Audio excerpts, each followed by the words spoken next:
जरा सोचो, एक इंसान के अंदर ऐसी ताकत आ जाए कि हजारों बार मरने के बाद भी वो दोबारा उठ खड़ा हो। कुछ ऐसा ही होता है हमारी आज की कहानी में। कहानी की शुरुआत में हम एक एस्ट्रॉयड को देखते हैं जिस पर सवार होकर एक एलियन रेस धरती से आ टकराई। एलियंस की इस प्रजाति को मिमिक्स कहा जाता है। इन मिमिक्स ने यूरोप पर हमला किया और अपनी बेहतर टेक्नोलॉजी और अचानक किए गए वार की वजह से पूरे महाद्वीप को कुछ ही समय में तबाह कर दिया। जल्द ही लोग सड़कों पर उतर आए और दुनिया के सभी नेताओं से गुहार लगाने लगे कि इंसानियत खत्म होने से पहले कुछ किया जाए। इस बात को 5 साल बीत गए और जब हालात बिल्कुल ही नाउम्मीद से होने लगे, तभी इंसानों की एक मिलीजुली आर्मी ने नए मैकेनाइज्ड सूट का इस्तेमाल करके वर्दन में एक बड़ी जंग जीत ली। इसी जंग में स्पेशल फोर्सेस की सार्जेंट व्रात्स्की ने बहुत सारे मिमिक्स को अकेले ही मार दिया और वो रातों रात हीरो बन गई। उसने लोगों के अंदर फिर से उम्मीद जगा दी थी कि हो सकता है वो अपनी दुनिया दोबारा से हासिल कर पाएं। इसके बाद हम देखते हैं यूएस आर्मी के मेजर केज को। अब सभी देश मिलकर एक साथ हमला करके इन एलियंस को धरती से खदेड़ना चाहते थे। इसी जंग के ठीक एक दिन पहले केज लंदन पहुंचा। वहां उसकी मुलाकात इन मिलीजुली फोर्सेस के कमांडर जनरल ब्रिघम से हुई। उसने केज को हुक्म दिया कि वो फ्रांस में उतरने वाली पहली टुकड़ी के साथ जाए और मीडिया के लिए जमीनी हालात को कवर करे। केज ने आज तक कभी जंग का मैदान नहीं देखा था और इसी वजह से उसे थोड़ा डर लग रहा था। वो जाना भी नहीं चाहता था। उसने इस डिप्लॉयमेंट से बचने के लिए कई हथकंडे अपनाए, यहाँ तक कि उसने मीडिया के जरिए जनरल को ब्लैकमेल करने की भी कोशिश की। पहले तो जनरल ने ऐसे दिखाया कि वो उसे यहाँ से जाने दे रहा है, कोई दिक्कत नहीं है। लेकिन जैसे ही केज दरवाजे से बाहर निकला, ब्रिघम ने कुछ गार्ड्स उसके पीछे दौड़ा दिए। केज भागने लगा मगर वो दूसरे रास्ते तक पहुंच भी नहीं पाया। उससे पहले ही उसे बिजली का झटका देके बेहोश कर दिया गया। कुछ देर बाद केज की आंख एयरपोर्ट पर डफल बैग्स के एक ढेर में खुली। पूरे एयरपोर्ट को अब एक मिलिट्री बेस में बदल दिया गया था। एक फौजी ने उसके हाथों में जूते थमाए और तभी सार्जेंट फेरल ने कमान संभाल ली। दरअसल जनरल ने फेरल को सीधे ऑर्डर्स भेजे थे कि केज ने उसकी आंखों के सामने भागने की कोशिश की है, इसीलिए अब उसका मेजर का रैंक छीन लिया जाएगा। अब वो कोई ऑफिसर नहीं बल्कि एक आम सैनिक है। केज को अब जे स्क्वाड नाम की एक अजीबोगरीब सैनिकों की टुकड़ी के साथ भेज दिया गया और अब फेरल ने केज की उनके साथ मुलाकात करवाई। फेरल ने उन सबको हुक्म दिया कि कल डिप्लॉयमेंट है, अपने नए साथी को तैयार कर लो। साथ ही फेरल ने उन्हें पूरी बात बता दी और ये सुनकर कि केज एक भगौड़ा है जो खुद को जंग से ऊपर समझता है, वो पहले ही सबकी नजरों में गिर गया था। जिसके बाद उसे ट्रेनिंग के लिए भेज दिया गया। अगले दिन उन्हें एलियंस के ऊपर हमला करना था और अब केज को उसका सूट दे दिया गया। मगर जे स्क्वाड के लोगों ने उसे ये चलाना तक नहीं सिखाया, क्योंकि उन्हें यकीन था कि वो सबसे पहले मर जाएगा और ये सिखा के ज्यादा फायदा है नहीं। केज ने देखा कि बाकी सब कितनी आसानी से अपने पसंदीदा हथियार चुन रहे थे, जबकि वो खुद थोड़ा घबराया हुआ सा था। बाहर निकलते वक्त व्रात्स्की बड़े गर्व से अपनी आर्मी की अगुवाई कर रही थी। फिर भी केज भागने की कोशिश करता रहा, मगर बाकी लोग उसे फौरन पकड़कर वापस खींच लाते। सारे प्लेन तेजी से उड़ चले, पर जैसे ही वो फ्रेंच कोस्ट पर उतरने वाले थे, उनकी एयरशिप का पिछला हिस्सा अचानक फट पड़ा। पूरी स्क्वाड को वक्त से पहले ही नीचे कूदना पड़ा, मगर केज इतना डरा हुआ था कि जब तक धमाके की आग उसके करीब नहीं आ गई तब तक वो नहीं कूदा। आसमान से गिरते हुए उसने चारों तरफ धमाके होते हुए देखे और कई सैनिक तो जमीन तक पहुंचने से पहले ही मारे गए। हालांकि यूरोप को वापस लेने का ये ऑपरेशन एक सरप्राइज अटैक माना जा रहा था, पर मिमिक्स पूरी तैयारी के साथ घात लगाए बैठे थे और उन्होंने इंसानों को बेरहमी से काटना शुरू कर दिया। केज ठीक से नीचे उतरा, मगर अभी तक वो अपने हथियार की सेफ्टी तक नहीं हटा पाया था, क्योंकि उसकी स्क्वाड ने उसे अपने सूट को चलाना सिखाया ही नहीं था। इसीलिए वो घबराहट में इधर उधर भागता रहा और देखता रहा कि हर तरफ लोग मर रहे थे। तभी उसके पास एक प्लेन आ गिरा और वो भी गिर पड़ा। व्रात्स्की बाहर निकली और गजब की काबिलियत के साथ लड़ने लगी, मगर थोड़ी देर बाद उसकी नजर जमीन पर पड़े केज पर गई। लेकिन तभी पीछे से कोई चीज उससे टकराई जिसने उसे पल भर में मार डाला। केज फौरन जे स्क्वाड से मिला और उन्होंने कोई प्लान बनाने की कोशिश की, मगर तभी जमीन फाड़ कर एक मिमिक बाहर निकला और उन पर टूट पड़ा। जब बाकी सैनिक धुआंधार गोलीबारी कर रहे थे उस जीव के ऊपर, तभी आखिरकार केज ने भी अपने हथियार खोल लिए और उस एलियन को मारने में मदद की। ये करके उसे काफी अच्छा महसूस हुआ। बदकिस्मती से एक और एलियन आ रहा था और अब केज बिना लड़े मरना नहीं चाहता था, इसीलिए उसने एक माइन उठा ली और उसे पकड़े रखा। तभी एक नीला मिमिक उसके ऊपर कूद पड़ा और दोनों एक साथ मारे गए।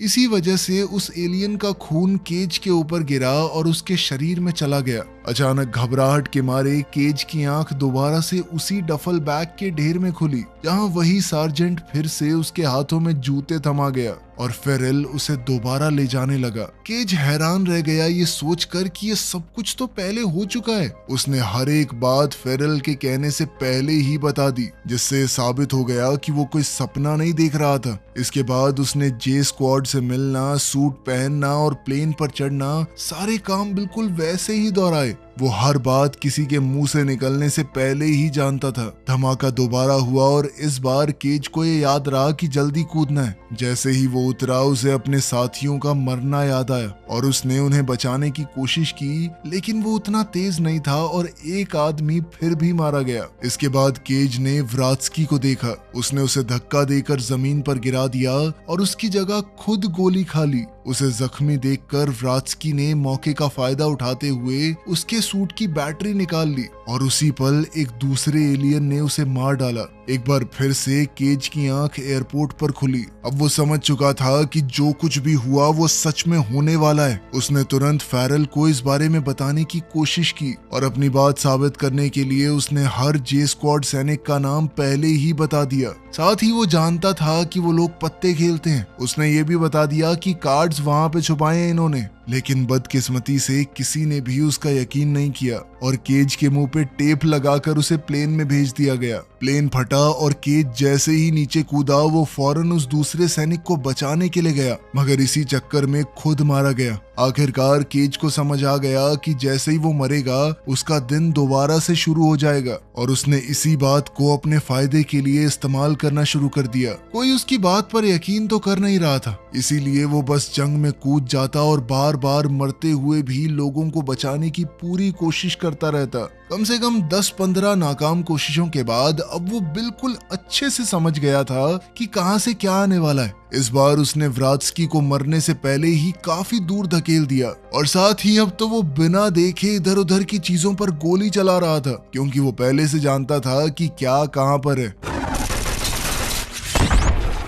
व्रात्स्की हैरान होकर उसे देखती रह गई, फिर भी वो उसकी हर बात मान रही थी और जब एक एलियन उसे मारने ही वाला था तब व्रात्स्की ने कहा कि जब तुम्हारी आंख दोबारा खुले तो मुझे ढूंढ लेना। इसके बाद वो दोनों ही दोबारा मर गए। केज की आंख फिर से उन्हीं डफल बैग्स पर खुली, मगर इस बार उसने व्रात्स्की को ढूंढने का वक्त बचाने के लिए फेरेल और जे स्क्वाड के साथ कोई बहसम बहसाई नहीं की। उसने अच्छे तरीके से पेश आते हुए स्क्वाड की पत्ते छुपाने में भी मदद की। अब जब वो ट्रेनिंग पर जाने लगे तो वो चुपके से वहां से निकलने का रास्ता ढूंढने लगा। उसकी पहली कोशिश ये थी कि वो एक्सरसाइज के दौरान लुढ़क कर ट्रैफिक में चला गया, मगर भागने के चक्कर में उसे एक ट्रक ने कुचल दिया। इसी तरह बार बार मरने के बाद वो समझ गया कि कैसे क्या करना है और अब वो एकदम परफेक्ट तरीके से गाड़ी के पीछे छुपकर निकल भागा। वो कुछ ट्रेनिंग मशीन से बचते हुए एडवांस ट्रेनिंग फैसिलिटी में घुस गया, जहां पर व्रात्स्की ने उसे बड़ी हैरानी से देखा।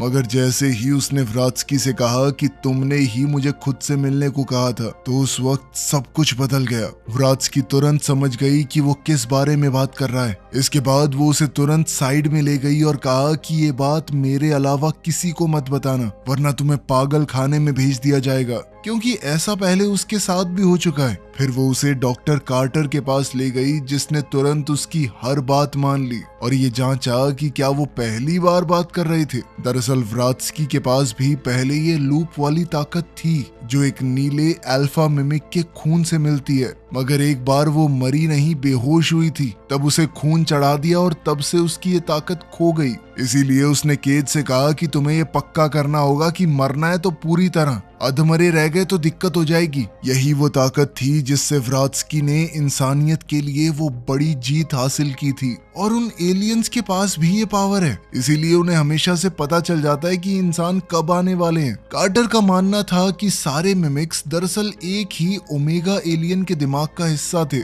जो उन सबको चला रहा है। इसीलिए उसने एक ऐसा डिवाइस बनाया था जो किसी अल्फा में लगाने पर ओमेगा की जगह का पता लगा सकता है। मगर इसी एक्सपेरिमेंट की वजह से उसे नौकरी से निकाल दिया गया और वो मशीन जब्त कर ली गई। ओमेगा को ढूंढने के लिए सबसे पहले उन्हें कल की जंग जीतनी थी। इसीलिए व्रात्स्की ने एडवांस फैसिलिटी में केज की ट्रेनिंग शुरू कर दी।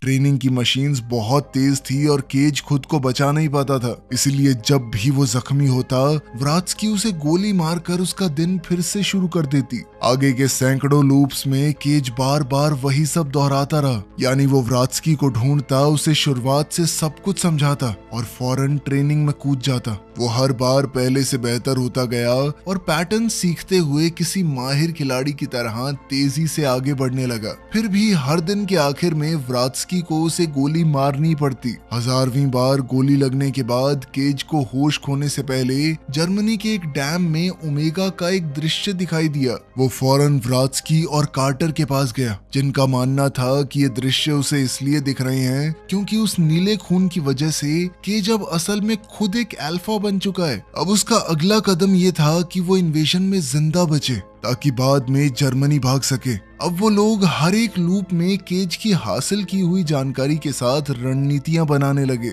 और हर सुबह पूरी तैयारी के साथ जंग में उतरते।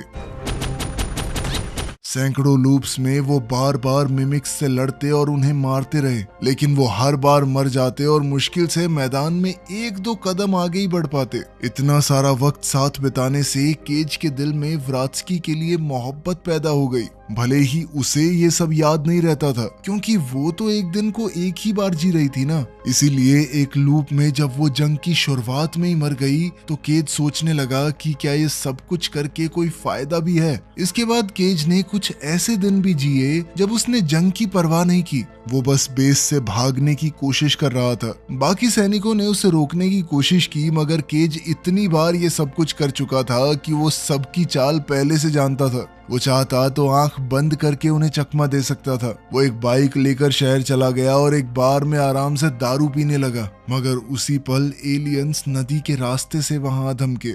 आम लोगों को भी मरते हुए देखकर केज वापस ट्रेनिंग पर लौट आया और अपने नए हुनर से व्रात्स्की को हैरान कर दिया। अगली बार जब वो कार्टर से मिले तो उसने डैम की बिल्कुल एग्जैक्ट लोकेशन का पता लगा लिया, मगर केज को पहले से ही पता था कि उसे ये जानकारी बेकार लगेगी क्योंकि वो इस जंग से बच ही नहीं पा रहे। क्योंकि सबसे पहले तो इस जंग को जीतना पड़ेगा ना उन्हें। एक बार फिर से केज और व्रात्स्की कई लूप्स से गुजरे और बेरहमी से मिमिक्स को मारते रहे जब तक वो आखिरकार भागकर एक पहाड़ी तक नहीं पहुंच गए। कार्टर ने व्रात्स्की को बताया कि उन्हें कौन सी गाड़ियां नहीं लेनी चाहिए क्योंकि जाहिर तौर पर वो पहली बार यहाँ पर नहीं आए थे, मगर वो अब तक एक बार भी एलियंस से बचकर निकल नहीं पाए थे। वो एक ट्रेलर वाली कार में बैठे और गोलियों से बचते हुए तेजी से सड़क की तरफ बढ़े। रेडियो पर ऐलान हुआ कि एलियंस लंदन तक पहुंच चुके हैं। तभी एक मिमिक ट्रेलर के ऊपर कूद पड़ा और बड़ी तेजी से हमला करने लगा। कार में हुए छेद का फायदा उठाकर केज बाहर निकला और उस मिमिक पर गोली चलाकर उसे फौरन तबाह कर दिया। जैसे ही वो दोनों आगे बढ़े, केज ने व्रात्स्की से घुलने मिलने की कोशिश की और उसे दूसरे लूप्स से सीखी हुई बातें बताई, जैसे उसके परिवार के बारे में। इस बार केज को पता चला कि जिस तरह वो व्रात्स्की को चाहता है, इसी तरह वो भी किसी को चाहती थी। वो भी एक सैनिक था और उसे उसकी मौत सैकड़ों बार देखनी पड़ी जब तक कि वो खुद लूप से बाहर नहीं आ गई और वो हमेशा के लिए मारा गया। आखिरकार गाड़ी में पेट्रोल खत्म हो गया और सूट्स की बैटरी भी। इसीलिए उन्होंने सब कुछ वहीं छोड़ दिया और सड़क के पास मिले एक फार्म हाउस में चले गए। फार्म हाउस के पीछे एक हेलीकॉप्टर खड़ा था और व्रात्स्की उसकी मदद से वहां से निकलना चाहती थी। लेकिन केज ने कहा कि रुको, पहले मैं तुम्हारी थोड़ी मरहम पट्टी कर दूं। और साथ ही उसने बताया कि हेलीकॉप्टर लेना क्यों ठीक नहीं होगा। व्रात्स्की समझ गई कि केज उसे रोकने की कोशिश कर रहा है और वो उसे सच बताने को कहने लगी। इस पर केज ने बता दिया कि वो पहले भी कई बार यहाँ तक आ चुके हैं और वो हर बार यहाँ पे मर जाती है। अब तक उसे इस चीज का कोई सॉल्यूशन नहीं मिला, इसीलिए उसने आगे का रास्ता अकेले तय करने की ठान ली। इस बात का बुरा मानकर व्रात्स्की फिर भी हेलीकॉप्टर पर चढ़ गई और बिना प्रॉपर ट्रेनिंग के उसे उड़ाने की कोशिश करने लगी। काफी देर तक जूझने के बाद इसी चक्कर में घर को तबाह करके हेलीकॉप्टर भी गिर पड़ा और केज को एक बार फिर उसे मरते हुए देखना पड़ा और इसके बाद एलियंस आकर उसे भी मार गए। अगले लूप में केज व्रात्स्की के पास गया जरूर, मगर उसका चेहरा देखते ही उसने एक अलग फैसला लिया कि वो उसे कुछ भी नहीं बताएगा। जंग के लिए तैयार होते वक्त उसने ज्यादा गोलियां मांगी और हेलमेट तक पहनना जरूरी नहीं समझा, क्योंकि अब वो इतनी बार ये लड़ाई लड़ चुका है कि हेलमेट क्या ही मदद करेगा उसकी। वो एक बार फिर वहां से निकल भागा और हेलीकॉप्टर तक पहुंचा। इसके बाद के कई लूप्स में केज ने हेलीकॉप्टर चलाना भी सीख लिया और आखिरकार अकेले ही जर्मनी के डैम तक पहुंच गया। इस बार वो बहुत ध्यान से फ्लेयर्स का इस्तेमाल करते हुए धीरे धीरे अंदर बढ़ रहा था, मगर जब वो आखिरकार इमारत के बीचों बीच पहुंचा तो उसे वो जगह खाली मिली और उसका दिल टूट गया। तभी दो मिमिक्स ने उसका रास्ता रोक लिया और उस पर गोली चला दी, मगर खून बहने से पहले केज पानी में छलांग लगाकर डूब गया। अगले लूप में केज व्रात्स्की और कार्टर के पास गया और बताया कि ओमेगा उस डैम में नहीं था। उन्हें समझ आ गया कि ये सब कुछ जरूर ओमेगा की एक चाल थी, ताकि वो इंसानों को ललचाकर यूरोप पर हमला करवा दे, जहां वो घात लगाकर पहले ही उनका इंतजार करेंगे। अब कोई दूसरा सुराग तो था नहीं, तो कार्टर की बनाई हुई वो मशीन ही उनकी आखिरी उम्मीद बनी, मगर बदकिस्मती से उसे जनरल ब्रिगम ने जब्त कर लिया था। अब व्रात्स्की और केज ने वो मशीन वापस हासिल करने का अगला प्लान बनाया। उन्होंने एडमिन बेस में घुसने की कई बार कोशिश की और अब वो हर एक इंसान, हर एक गार्ड की चाल को अच्छे से सीख चुके थे। उन्होंने एकदम सही सलामत एलिवेटर तक पहुंचने का तरीका निकाल लिया। जब वो आखिरकार ब्रिगम तक पहुंचे तो उन्होंने उसे बता दिया कि ये बातचीत वो पहले भी कई बार कर चुके हैं। अपनी बात को साबित करने के लिए कि उसने फ्यूचर देख रखा है, केज ने पहले ही बता दिया कि सेक्रेटरी क्या कहने और करने वाली है। हैरान होकर ब्रिगम ने तिजोरी से मशीन निकाली और कहा कि वो खुद इसका इस्तेमाल करना चाहता है, मगर केज ने मना कर दिया, क्योंकि जरा सी भी गड़बड़ सब कुछ बिगाड़ सकती है, क्योंकि अगर वो मरा तो मर जाएगा, वो लूप में नहीं है। जिसके बाद ब्रिगम ने उन्हें मशीन दे दी और वहां से जाने दिया, मगर ये भी एक चाल ही थी, क्योंकि बाहर गार्ड खड़े उनका इंतजार कर रहे थे और उन्होंने केज और व्रात्स्की को गिरफ्तार करने की कोशिश की। अब दोनों तुरंत पार्किंग लॉट की तरफ भागे और जल्दी से एक गाड़ी चुरा ली। वो पीछा करते हुए गार्ड्स की सारी गोलियों से बचते रहे। तब केज ने अपनी टांग से उस मशीन को जोड़ दिया, जिससे उसकी आंखें काली पड़ गई, क्योंकि अब उसे कुछ दिखने लगा था। पता चला कि ओमेगा दरअसल पेरिस के एक मशहूर म्यूजियम के नीचे छुपा हुआ था। केज की आंख खुली और उसने व्रात्स्की को इस बारे में बताया। तभी उसने गाड़ी को सड़क पर मोड़ लिया, मगर गोलियां बरसती रही और अचानक से मेका सूट पहने हुए एक सैनिक ने उनका रास्ता रोक लिया। अपने सूट की ताकत से उसने गाड़ी रोक दी और इसी टक्कर की वजह से दोनों बेहोश हो गए। कुछ घंटे बाद केज की आंख खुली तो वो हॉस्पिटल में मौजूद था। उसे एहसास हुआ कि अब वो लूप से बाहर आ चुका है, क्योंकि उसे भी खून चढ़ा दिया गया था। वहां से गिरते पड़ते हुए निकलने की कोशिश कर ही रहा था कि तभी व्रात्स्की वहां आ गई और उसे तुरंत आजाद कर दिया। वो उसे मारने ही वाली थी, मगर केज ने ऐन वक्त पर उसे रोक दिया। उसने कहा कि अब मैं लूप से बाहर आ चुका हूँ, मुझे महसूस हो रहा है। इसके बाद व्रात्स्की ने दोनों को वहां से निकाला और वो केज की बटोरी हुई इंफॉर्मेशन की वजह से जल्दी से अपने बेस में घुस गए। उनके पास इन्वेजन से पहले सिर्फ 3 घंटे थे और इस बार उन्हें लूप के बिना ओमेगा को मारने के लिए सैनिकों की जरूरत थी। केज ने जे स्क्वाड के पास जाने का फैसला किया और उसने उन्हें यकीन दिलाया कि वो सच बोल रहा है। उसने उनके कई राज उनके सामने खोल दिए जो पिछले लूप में पता चले थे। थे और कहा कि बताओ मुझे कैसे पता हो सकता है, ये आज ही तो मिला हूं तुमसे।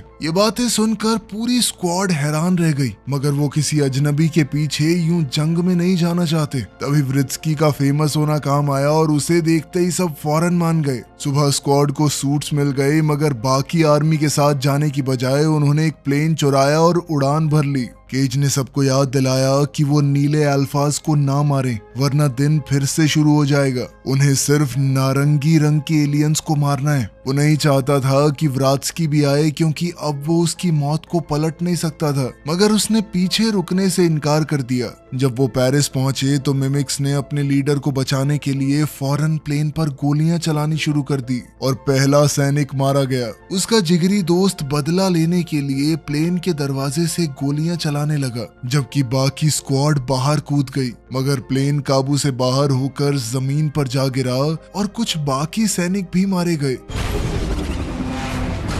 इस दुर्घटना में केज पानी में जा गिरा और सूट के वजन ने उसे नीचे ही दबाए रखा। उसके पास सूट को उतारने के सिवा कोई दूसरा चारा नहीं था ताकि वो तैरकर बाहर निकल सके। फिर वो किसी तरह संभलते हुए म्यूजियम की तरफ बढ़ा, मगर उस पूरे इलाके को मलबे में बदला हुआ देखकर उसका दिल बैठ गया। तभी एक आवाज से वो चौंका। वो व्रात्स्की थी, जिसने उसे बताया कि स्क्वाड के 3 और लोग भी बच गए हैं। वो सब इकट्ठा हुए और समझ गए कि ओमेगा को मारने के लिए उनके पास पूरी गोलियां नहीं है, उनके पास अब सिर्फ कुछ ही ग्रेनेड बचे थे। तभी केज के दिमाग में एक तरकीब आई। उनका प्लेन उड़ तो नहीं सकता, लेकिन उसका इंजन अभी भी चालू है। हम उसे सीधा यहाँ से ले जाकर म्यूजियम के अंदर तक पहुंच सकते हैं। जिन 2 सैनिकों के पास अब भी सूट थे, उन्होंने रास्ते का सारा मलबा हटा दिया और बैकअप के तौर पर पीछे रुकने का फैसला किया। व्रात्स्की ने प्लेन को आगे बढ़ाया और मिमिक्स फौरन उनके पीछे लपके। इसीलिए जिन सैनिकों ने सूट पहने हुए थे वो उनसे भिड़ने लगे। उन्होंने अपनी सारी गोलियां चला दी और कई नारंगी एलियंस को मार गिराया, मगर ये काफी नहीं था। अफसोस वो दोनों भी जल्द ही मारे गए। इसके बाद मिमिक्स प्लेन की तरफ बढ़े और तीसरे सैनिक ने भी प्लेन में लगी हुई मशीन गन से पूरी ताकत से गोलियां बरसाई। बदकिस्मती से एक साथ बहुत सारे एलियंस गोलियां चला रहे थे और वो भी मारा गया। केज ने तुरंत उसकी जगह ली और जितनी तेज हो सके उतनी तेज मिमिक्स पर गोलियां चलाने लगा। अब मिमिक्स प्लेन के ऊपर कूद पड़े और छत तोड़ने लगे, इसलिए केज ने अपनी गोलियां अंदर की तरफ मोड़ दी और टक्कर की वजह से व्रात्स्की अपनी सीट से उठ गई, मगर केज ने फौरन उसे कवर दिया, जिससे वो वापस कंट्रोल पैनल तक पहुंच सकी। केज प्लेन के बाहर लटका रह गया और तभी प्लेन आखिरकार म्यूजियम में जा घुसा, जिसके बाद केज लुढ़क कर जमीन पर जा गिरा। व्रात्स्की भी अपनी सीट की बदौलत इस टक्कर में बच गई। अब दोनों म्यूजियम में आगे बढ़ने लगे। व्रात्स्की की स्पीड थोड़ी कम थी क्योंकि उसकी टांग अभी जख्मी थी। उन्होंने रास्ते में कुछ एलियंस को मारा और फिर केज ने एक ग्रेनेड गिरा दिया। इससे पहले ही वो फर्श में मौजूद एक छेद में कूद पड़े और नीचे तहखाने वाले इलाके में एक गाड़ी के ऊपर जा गिरे। ऊपर वाले फर्श पर मिमिक्स उन तक पहुंचने का रास्ता ढूंढ रहे थे। तभी दोनों ने देखा कि वो इलाका पानी में डूबा हुआ था और वो समझ गए कि ओमेगा पानी के नीचे छुपा हुआ है। उसी पल एक अल्फा वहां आ पहुंचा और वो दोनों प्लान बनाने के लिए फौरन मलबे के पीछे छुप गए। केज चाहता था कि वो उस अल्फा का ध्यान भटकाए, जबकि व्रात्स्की ओमेगा को मारे, मगर उसने मना कर दिया, ये कहते हुए कि तुम मुझसे बेहतर लड़ते हो, इसीलिए बेहतर यही होगा कि मैं ध्यान भटकाऊं और तुम मारो। केज को ग्रेनेड्स देने के बाद व्रात्स्की ने उसका शुक्रिया अदा किया कि वो उसे यहाँ तक लेकर आया और कहा कि काश उसे और करीब से जानने का मौका मिलता। इतना कहकर उसने उसे चूम लिया, ये जानते हुए भी कि केज उसके लिए क्या महसूस करता है। इसके बाद व्रात्स्की अल्फा को अपने पीछे लगाने के लिए भागने लगी, लेकिन उस पर हमला नहीं किया ताकि लूप दोबारा से शुरू ना हो जाए। उसने एक कार के पीछे छुपने की कोशिश की, मगर मिमिक दूसरे रास्ते से गया और पीछे से उस पर कूदकर उसे मार डाला। इसी बीच केज पानी में कूद गया और मलबे के बीच में तैरता हुआ ओमेगा को ढूंढने लगा। अल्फा भी उसका पीछा करने के लिए पानी में कूद पड़ा, इसीलिए केज उसे धीमा करने के लिए तंग रास्तों से गुजरने लगा। काफी देर तैरने के बाद आखिरकार केज को ओमेगा मिल गया, जो एक बहुत बड़ी चमकती हुई बॉल जैसा लग रहा था। जैसे ही उसने ग्रेनेड्स तैयार की, वो अल्फा मिमिक उस तक पहुंच गया और अपनी सूंड से उसे चीर डाला। केज दर्द से चीख पड़ा और ग्रेनेड्स गिरा दी, मगर जब वो पलटा तो पता चला कि उसने पहले ही उनके पिंस निकाल लिए थे। जैसे ही वो ग्रेनेड ओमेगा के बीचों बीच पहुंची, वो फट पड़ी और मिमिक्स दर्द से तड़पने लगे और अल्फा भी धीरे धीरे गलने लगा। जब केज की लाश पानी में तैर रही थी, तब ओमेगा का खून उसमें रिस गया और उसकी आंखें फिर से काली पड़ गई। अचानक केज की आंखें खुली और उसने खुद को इन्वेजन के एक दिन पहले वाली लंदन की उसी हेलीकॉप्टर वाली सुबह में पाया। वो पूरी तरह से हैरान हो गया, क्योंकि वो न सिर्फ जिंदा था बल्कि पूरे शहर में जश्न मनाया जा रहा था। दरअसल पेरिस में हुए एक रहस्यमयी धमाके के बाद सारे मिमिक्स मर चुके थे और अब इंसानी फौजें बिना किसी रुकावट के पूरे यूरोप में आगे बढ़ रही थी। अगले दिन वो वेस्टर्न फ्रंट की तरफ बढ़ने और पक्की जीत हासिल करने वाले थे। इसके बाद केज एयरपोर्ट बेस पर गया, जहां जे स्क्वाड के सारे लोगों को जिंदा और सलामत देखकर उसकी खुशी का ठिकाना नहीं रहा। फिर वो ट्रेनिंग फैसिलिटी में गया, जहां सब लोग उससे बहुत इज्जत से पेश आए, क्योंकि वो अभी भी एक मेजर था। केज ने व्रात्स्की को उसी पुरानी जगह पर पाया और उसने भी एकदम रूखे अंदाज में ऐसे ही बात की जैसे वो किसी भी अजनबी से करती है, जिस पर केज हंस पड़ा। वीडियो पसंद आई तो लाइक कर देना, चैनल को सब्सक्राइब कर लेना। मिलते हैं अगली वीडियो में।